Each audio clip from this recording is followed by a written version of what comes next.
Somebody who's like, I think you're sexy and I want to suck you on your residual limb and your leg is so luscious. It's like, oh, well, I will block you. Yo!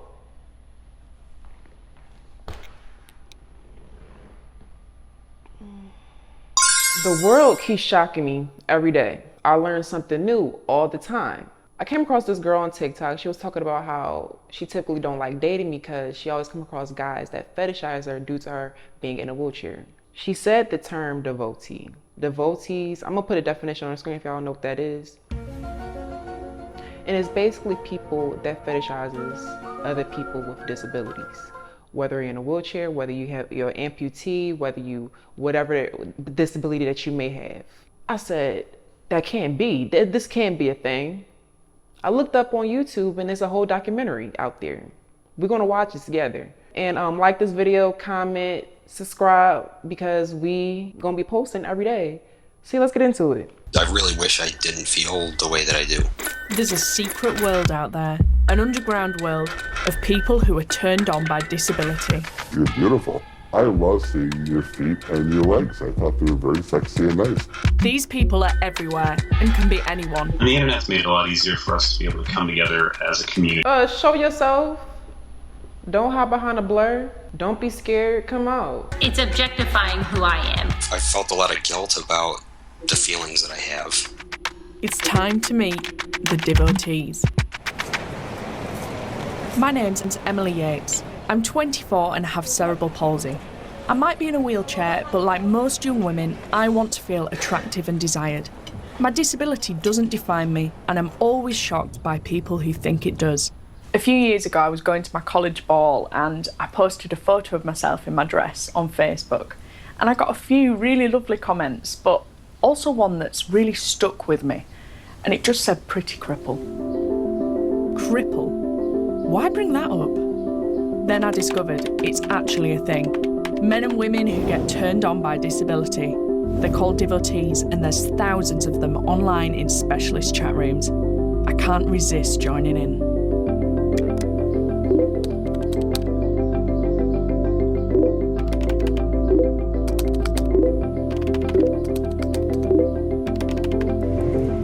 In the online devotee world, there seems to be a healthy market for buying and watching videos of people with disabilities. Please subscribe if you want to see more. Leading the pack is a woman known as Para Princess. I think first of all, take us through the journey of like Leah the Para Princess.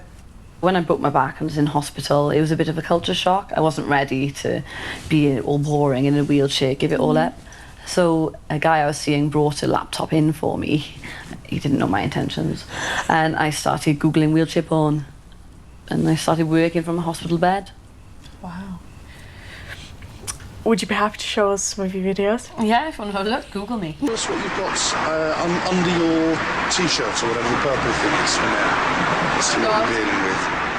A lovely tattoo. Nice bra. Thank you. It's very nice. But Leah soon realised that the people watching her videos weren't interested in her taking her clothes off. I found what was really popular, and I've done a lot of them, is showering, drying and moisturising and getting dressed. All right. They're generally happy with you rolling around on the floor. That's something that I wanted to kind of ask you about. You know, a lot of the disabled porn that I've looked at, it doesn't seem to always have, you know, sexual acts in it. It seems to be focusing on the disabled body. Yeah. What's kind of the distinction there? Because they like to watch the struggle, which is a bit sick to think of, but that's one bit of feedback I had. That's considered their PORN? Watching people struggle? Just to do daily life tasks? I'm appalled. They like it to use the words dead legs, floppy feet, struggling, any synonym for that. So instead of a porn star going, oh God, yeah, you're it's more saying... like everything's such hard work. It's such a drama. It's easy getting down, just slip from the side. It's not sexy, they want to see disability. Okay. So in the devotee's mind, they saying, bitch, I don't want to see your titties. I want to see you struggle to get down them stairs. Put your bra back on. I don't want to see you naked. What type of sick Y'all, you learn something new every day. I'm gonna just keep it at that. It's not something that I have any control over. I'm lonely. It's definitely hard interacting with people that don't understand it. Nobody knows at work because I don't want to be judged. There are definitely jerks out there. It's pretty stressful. But I don't think that all of us are that way. He said, you don't think all of us are that way. What the fuck do you get off on watching somebody struggle? Either or, it's still whether you put it this way or that way. I'm confused. Explain to me. We still got more of this video left. Come on now. I need to understand the brain of y'all. The chat with Leah has got me thinking that I should make my own video for the devotee community. It'll help me get to the bottom of what they find sexy and why. I really hope to experience what it feels like to have kind of fueled the fire of devoteeism. Does it feel like, oh wow, I'm a wheelchair user but I'm really sexy as well and those people really like me and that makes me feel great and really feminine? Or do I end up being quite creeped out by the whole thing and wishing I'd never done it? That's what I need to figure out. Charlotte Fielder was born missing a hand. She's got an MBE for helping other limb deficient people. But in 2009, she discovered her photo had been taken from Facebook and put on a porn site. It got obscene comments from devotees. Your first thought is, right, shut down all my Facebook, close off my social media, I'm just not going to engage. But then I got quite curious because I wanted to learn more about devotees. What annoys me is the sort of covert nature of it, because I think it's a bit like stamp collecting. I've been photographed on the train going into London, so I'll be doing something, and I've had that feeling of, you know, groups, and you know, sharing. Oh look, we saw this woman. You know, ooh, how yuck is that? How gross? You know, that type of thing. Scary. It's scary. It is scary. And I hear all about these voyeuristic videos. You know, going to the supermarket and suddenly there's someone there on his mobile phone. Wait on.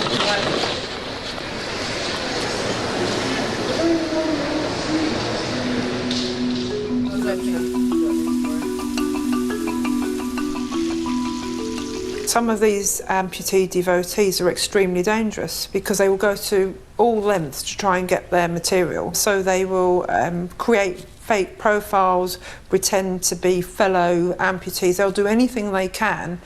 Sick! They create fake pages, catfishing people as an amputee to get close to the amputee.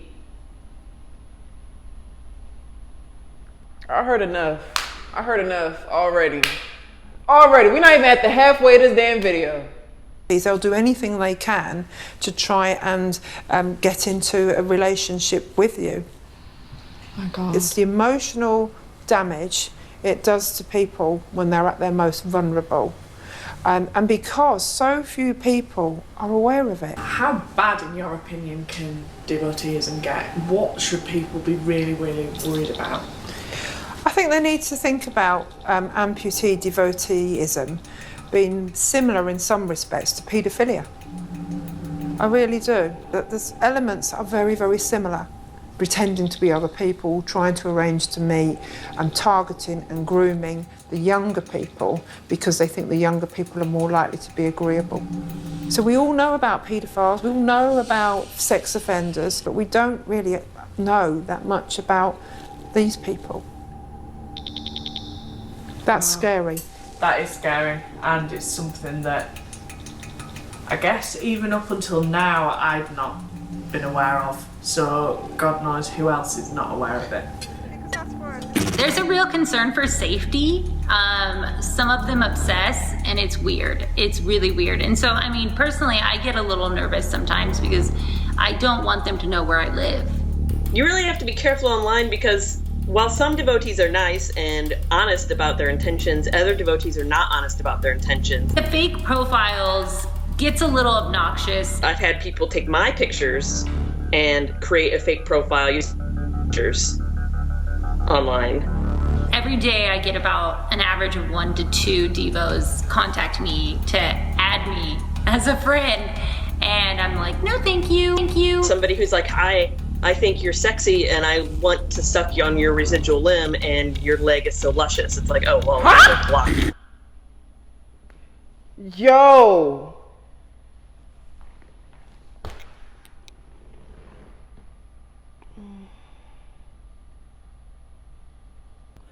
I'm speechless, y'all. I'm speechless. I'm so speechless. I'm so speechless. The stuff that you don't typically think about, people think about. I need to talk to an expert. Dr. Michael First is a professor of clinical psychiatry at Columbia University. Devoteeism is an umbrella term where it includes certain individuals who have something which is more like a fetish and other individuals who have something which is more like an orientation. That's why it's a semantic issue, really. Fetishes, by and large, have the potential for harm because they can interfere with the ability to develop a mutual caring relationship. So, so certain people who are devotees that have the version of it that's very fetishized, where they're focusing on a body part, for example, rather than the person, they have the potential to stand in the way of developing a mutual relationship. The devotees who talk to us online seem sincere. They're driven by sexual feelings they can't help. I want to push them and find out exactly what they find attractive about disability. What I think really turns me on are amputees. My ultimate fantasy, if you will, would be a lady who's a double amputee with one leg amputated above the knee and one leg below the knee. That's very specific. Very. You know, I like seeing them move around. I'm really drawn toward the asymmetry of it. I started looking at able-bodied people and thinking it would be better if they were quadriplegic. I would be more interested. I used to have a big archive of photos that I downloaded of, mostly amputees. I'm not easily shocked, but some of the stuff they're into has left me speechless. I'm kind of nervous to see what they want me to do in my video. Somebody said that they'd love to see me transfer from or to the bed or from or to my wheelchair, as fewer clothes as possible, with a clear view of my feet and legs. Then they've put that some spasms would be great too. I think I'm going to struggle with that bit. I think the lack of a performance in a way is the upsetting bit, because it's not that kind of totally takes the fun out of it for me. If it was a performance and I could look really sexy and that might be really fun, but actually what they're asking me to do is it's dehumanizing. Like, I don't give a damn if she was supposed to dress sexy and do it. Either way, it's still sickening. It's like a power thing that they got going on. Like, they like to see people struggle. I don't know how to explain it, but it's sick. And just do something that I do every day and I possibly find quite difficult so they can get off on it. I'm feeling pretty negative about the whole thing when a devotee finally agrees to meet me in person.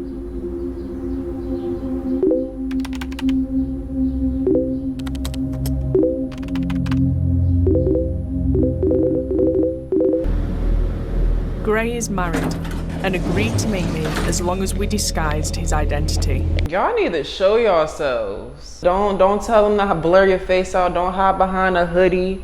Show yourself, baby. It's okay. We're not gonna hurt you. We just want to know who the hell you is, so we can judge you. I love seeing your feet and your legs. I thought they were very sexy and nice. A long leg brace or wheelchair, it's like a party dress. When I was very, very young, I realized that I saw women with disabilities differently than other people did. I saw beauty and femininity when other people might feel sorry for them. At that time, most of the ones I knew, and certainly all the girls I had known, were girls who had polio, because I was of the the first generation that had polio vaccines. So there are many older girls with long leg braces or in wheelchairs, and I thought they were pretty sexy. Have you had really kind of fulfilling relationships with women with disabilities and with able-bodied women? I've only had one relationship with an able-bodied woman. My very first relationship was goes back to 8th grade, and the first day of class when a girl came in the room and I was immediately in love, and she had proximal femoral focal deficiency, a very short leg, and she had one arm. And to me, she was obviously the most gorgeous woman in the whole school district. I find my relationships with women with disabilities, there's a level of intimacy. It's like an initial plane of contact, and intimacy is a plane of contact that you don't have so much with women who are not disabled. There was no need to be nervous meeting my first devotee. He seemed pretty genuine. The disabled person is a human being at the end of the day. And if they're a beautiful person, you should date them because they're beautiful, not because if they have a disability. So how the way he was talking, he didn't mention how the way he liked how the way they struggle and stuff like that. He didn't mention that. So I guess he just have a thing for just women with disability. I don't know. I guess he can be one of the genuine ones. I'm very confused, y'all. This topic is very confusing. I am Ruth Madison, and this is the face of devoteeism. I've noticed that you've got a wheelchair over there. What's that all about?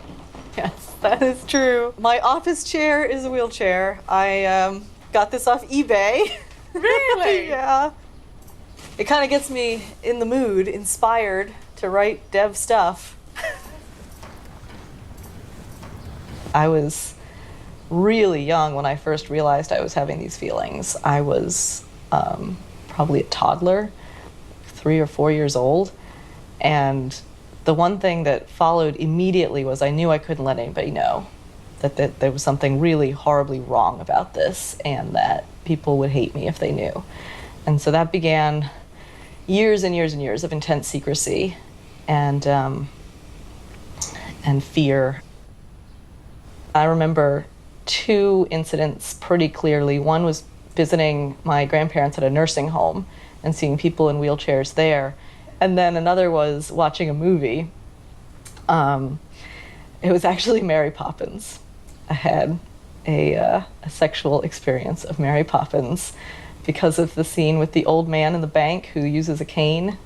He kind of struggles a lot and he almost falls, and I don't even remember it because other people are like, yeah, it means nothing to them, so they just forget about it. To me, it was like, played that over and over and over again and tried not to let my parents figure out why I was fixated on this movie. Excellent. We can always use more money too. And it's still sexy. It's like deeply imprinted on me. I totally see that, you know, the disability can be sexual and that's what it's about. But does it also give you a kind of strength and a happiness that you do have a girl in a wheelchair in your house? How does it work? Or is it just simply a sexual thing? The wheelchair itself can be attractive. I remember one boyfriend that I had, he was paralyzed but incomplete, so he didn't always use equipment. And when we were in bed together, I couldn't really see his disability at all. And so that would sometimes hamper things for me. And I'd be like looking over to the side, looking at his chair or his cane, just to keep things going. Disability is a really important part of my sex life. Like, I don't orgasm without it. I can't. Yo!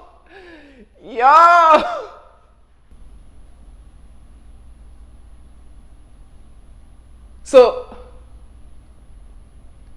the brain is an interesting thing. I've decided I'm going to go ahead and make my video. I want to see the reactions from the devotee community firsthand. And I'm gonna show you how we're getting.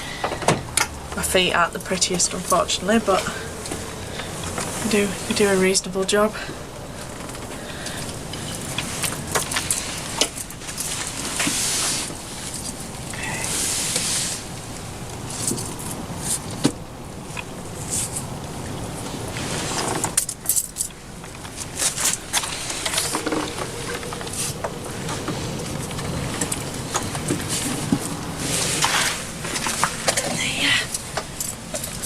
body's really light as well, so my arms don't ache too much after doing it several times a day. I still find it hard to believe that people will find me transferring from my wheelchair to my car worth watching, never mind sexually arousing. But after a few hours of editing, I'm ready to share my video with the devotee world. My video was pretty popular, considering it's just me getting into my car. It's definitely helped me understand this world much better, each to their own as long as everyone's safe. But it's not for me. Call me pretty if you want, but don't call me a pretty cripple. Devoteeism will hopefully be accepted eventually. I don't think I'm a freak. I think I'm someone who just sees beauty differently. It's not something about me that I personally think that I need to hide. Why exclude people? It's just part of who I am. It's me. It's okay to like different things. You know, we all don't like chocolate or vanilla ice cream. I would definitely recommend a relationship with a devotee. It's so creepy. They will find me on my Instagram. They'll find me on my Facebook. You will feel completely accepted. They will hunt you down. People with disabilities deserve everything able-bodied people do. And I agree with that. Just because a person is disabled, don't just date them just because they're disabled. Actually look at them, see them as a human, talk to them, get to know them, love them for who they are. Part of the reason I like them is that something really bad happened to them, and that's, I don't know, that makes me feel like I'm, you know, How does it make you feel, sir? It makes you feel powerful, don't it? And literally earlier in this video I said I feel like it's a power thing. I can't explain it because I don't know how to fucking explain it. It's not disgusting, it's not dirty, it's not a shameful thing to hide. Is a beautiful thing. It's not disgusting, it's not dirty, it's not a shameful thing to hide. You saying that while your face is blurred out. So show yourself. I recognize the feelings in these creepy devs. I know where they're coming from, and I'm not gonna say that they are different from me because we have the same feelings, the same attraction, and what we do with it is really the deciding factor between creepy and not creepy. This whole thing blew my mind. I wish I never knew anything about it. I wish I still stayed hidden in the dark about this topic. What do you guys think about it? Let me know. I feel like I said my opinions enough throughout this video. Let me know what you guys think in the comment section below. My brain is not even in my brain right now. Well, my brain is not even in my head right now. That's what I meant. It's out. I can't even use it. Please let me know what y'all think in the comment section below, and like, comment, subscribe, because baby, we is watching some crazy ass videos over here. Okay, subscribe, baby. All right, see you guys.